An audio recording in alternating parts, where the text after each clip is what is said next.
Aunty, আম্মু এতদিন পর কল কেমন করেছেন। আছো আম্মু? তোমার না আজকে এইচএসসি রেজাল্ট ছিল? হ্যাঁ, আজকে কি রেজাল্ট করছো দিয়েছে। তুমি মা, কি করছো বলো? কি করছো?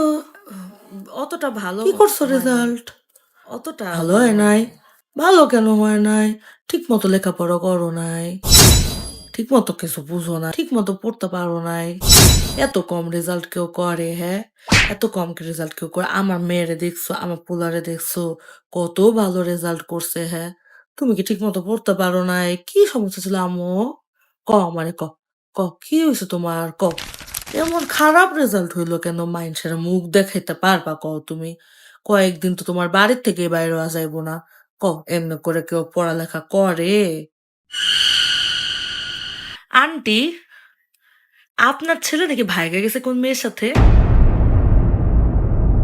আম্মু, আমার চুলা মনে হয় ঘাওন পুরা যাইবো, আমি পরে কথা কমু না তোমার সাথে। ভালো থেকো আম্মু, ভালো থেকো।